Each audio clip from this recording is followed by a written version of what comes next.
Vamos continuar a ler a obra de Boin Ra, O Mistério da Gólgota. Vamos entrar na quarta parte, ainda no primeiro capítulo.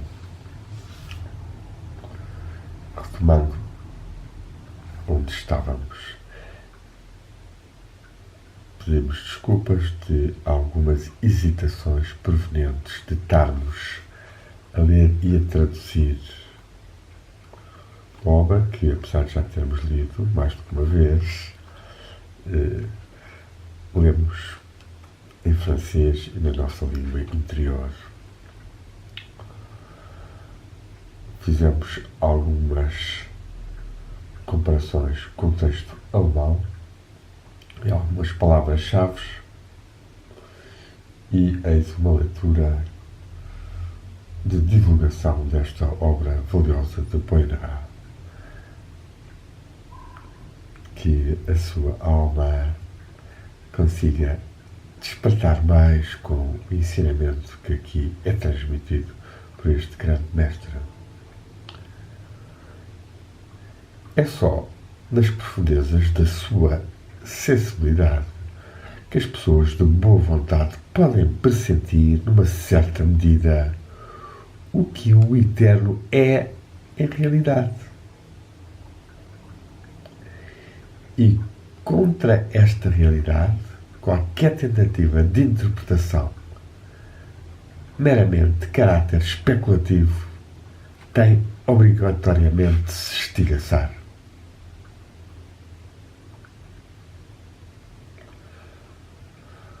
De todos os seres que vivem na Terra, só aquele que se tornou a encontrar lá de onde ele tinha saído enquanto forma espiritual pode testemunhar desta realidade de um modo verídico. Começo de citação,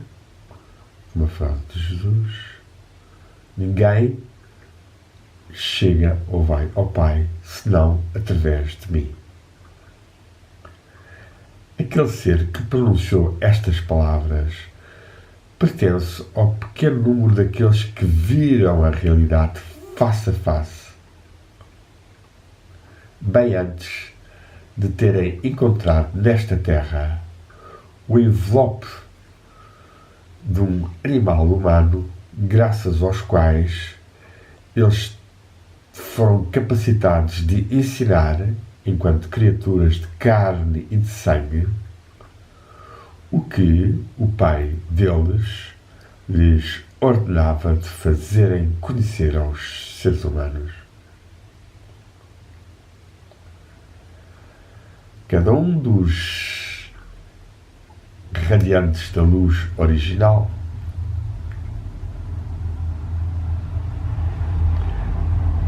mas somente aquele que faz parte desta comunidade pela força da luz original e em virtude da missão que lhe é confiada é que tem direito de utilizar espontaneamente,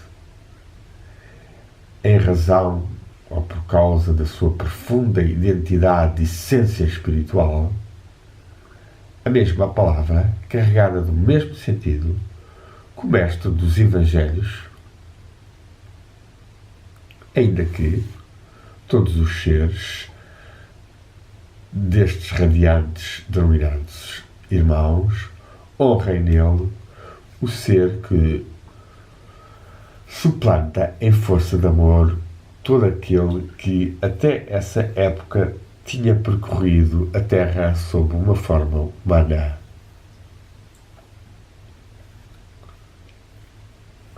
Nenhum dos membros desta comunidade, que vivem com tudo intensamente de amor, nunca tinham até então oferecido a si ao mundo, para ajudá-lo de uma forma viva, a totalidade do seu ser amadurecido de amor, modelado de amor, na medida que fez dele aquele que eles próprios chamam o grande ser amante. Raros são aqueles que pressentem o que foi dado à humanidade. O seu ato ultrapassa a tal ponto toda a compreensão humana. Os primeiros que tiveram a intuição da sua grandeza se sentiram obrigados, em relação aos próprios, de proclamar Deus para não se sentirem esmigalhados por uma tal grandeza de homem. Contudo, a sua obra redentora não tem qualquer necessidade de um mito de um Deus tribal vingativo que envia o seu Filho como homem entre os homens a fim que a sua própria sede de vingança se encontre pela cara da crueldade deles. O que o grande ser de amor ofereceu à humanidade enquanto herança do reino do Espírito era também outra coisa que esta reparação vicária imaginada pela necessidade de uma salvação cómoda para não se sentirem mais obrigados a agirem por si mesmos. Na cruz de Gólgota, o mundo foi verdadeiramente liberto de um laço, mas de modo algum tendo relação com a interpretação que uma intuição incerta tentou dar. Quando o Mestre da Nazaré teve por fim sobre a cruz romana a morte que ele tinha procurado sempre nas horas culminantes da sua vida, o que ele realizou aí é incomparável maior que o que realizaram antes e depois dele tantos seres que sacrificaram a sua vida às suas convicções. Aquele que morreu outrora em Gólgota, sob a cruz, ou sobre a cruz, era o único a saber, de um modo perfeitamente claro, o que se passava naquele lugar, e o único capaz, para além disso, graças a essa morte de amor, de fazer saltar os cadeados que fechavam o homem do espírito da porta da liberdade. Fechavam a porta da liberdade ao homem espírito. Desde que esse homem, fechado no animal terrestre, tinha sucumbido a tal ponto aos seus instintos e às suas tendências corporais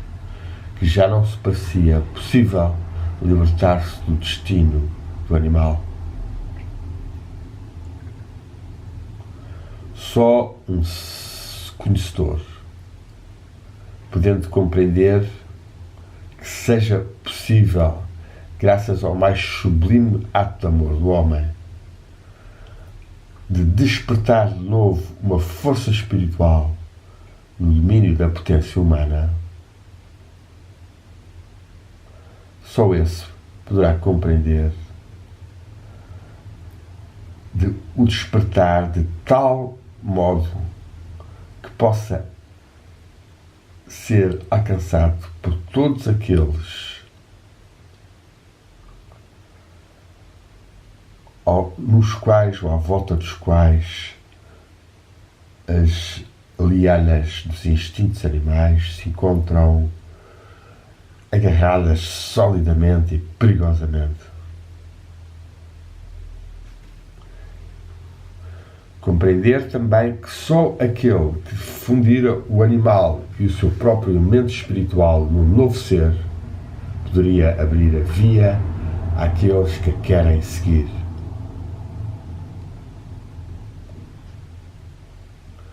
Certamente que o conhecedor devia ser ao mesmo tempo e numa medida inaudita um amante para poder realizar o ato visto em vista, pois numerosos foram aqueles que antes possuíram o mesmo saber e não foram contudo capazes, ainda que eles não fossem certamente desprovidos de amor, mas que não conseguiram ultrapassar esse estremecimento que os invadia na ideia, ao ter a ideia desse acto a realizar. É assim que, graças a Jesus da Nazaré, o caminho do Espírito foi aberto a todos aqueles que querem fazer neles próprios o que foi, querem viver neles próprios o que foi a própria vida dele. Nele, o Deus no animal estava unido ao animal para formar um novo ser que ele tinha o costume de chamar o Filho do Homem, o Filho que o homem do Espírito engendra no animal que o encadeava quando triunfa dele e revela a sua força e a sua beleza. A mesma coisa produzem todos os radiantes da luz original, mas nenhum deles encontrou em si mesmo a superabundância de amor que o teria conduzido a realizar o acto pelo qual o Mestre Nazaré despertou a uma vida nova, uma força que desde sempre só alguns dos mais sábios se esforçaram de adquirir ao longo de toda a sua vida, sem conseguirem a pôr, da mesma maneira, ao serviço dos outros.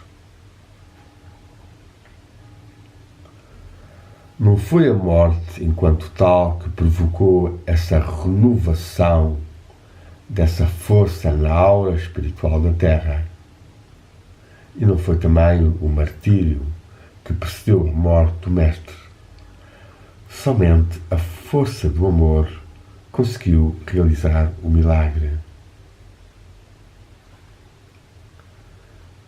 Que ele possa, sofrendo o martírio e a morte, perdoar a humanidade, perdoar até no último estremecimento da agonia, é só isso que tornou o seu ato de redenção operativo. Pois, segundo a lei espiritual, o homem do Espírito, onde quer que ele viva sobre a terra, tornado servo pelo animal, tomado nas armadilhas da falta, encontrou-se então, agora, libertado pelo amor dessa sua servidão. Desde que ele consiga em segurar a mão que se estende para ele para o socorrer, desde que ele acolha em si mesmo, a fim de se unir em si ao animal, unir em si o animal ao espírito, o que se tornou, entre aspas, carne e sangue do radiante.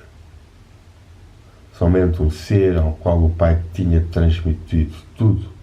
podia trazer um tal perdão, estendendo a humanidade toda inteira. Uma profunda verdade esconde-se sob a roupagem do mito, quando a antiga tradição faz descer o Mestre, depois da sua morte sob a cruz,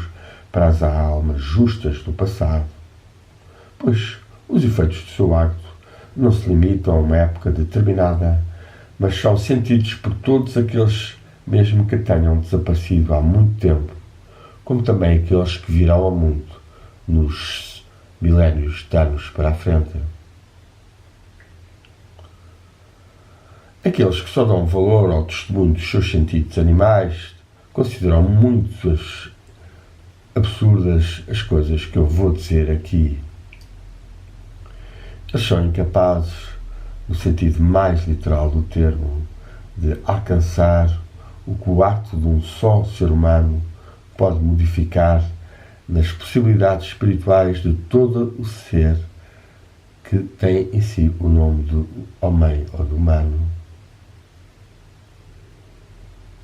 Aquele que neste aspecto não quer ou não pode seguir, eu não procurei convertê-lo. Lembrar-lhe-ei somente o que o conjunto da humanidade do nosso tempo deve a alguns seres violados e isolados em domínios perceptíveis a todos através dos seus sentidos animais.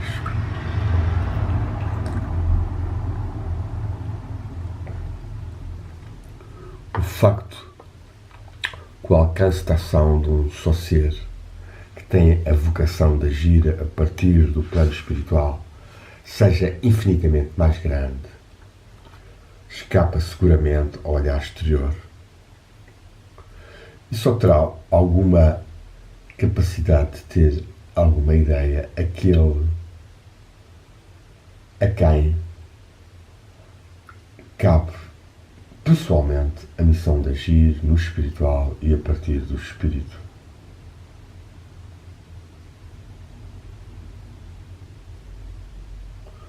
Mas aquele que, graças a uma intuição profunda, vê aparecer o Mestre Nazaré como o grande artesão de uma obra que mais ninguém pôde realizar pela humanidade e que reflete, em momentos de recolhimento solene, e se põe a questão de saber se ele está disposto a se servir do fruto desta obra através da sua própria ação, ligando-se à força que o Mestre despertou de novo e arrancando-se a si próprio à dissonância que existe entre a divindade e a animalidade. Ele conseguirá, absorvendo nele, em força e em verdade, o que se tornou no Mestre carne e sangue, a fim que nele se produza a união do humano terrestre e do divino. Ao longo dos milénios, muitos altos feitos foram realizados por seres nobres e sublimes que se apagaram da memória dos seres humanos. Mas as gerações mais longínquas deste planeta guardarão ainda a lembrança do mistério do Gólgota. E podemos esperar que elas viverão interiormente muitos mais aspectos que nunca puderam ser revelados até hoje.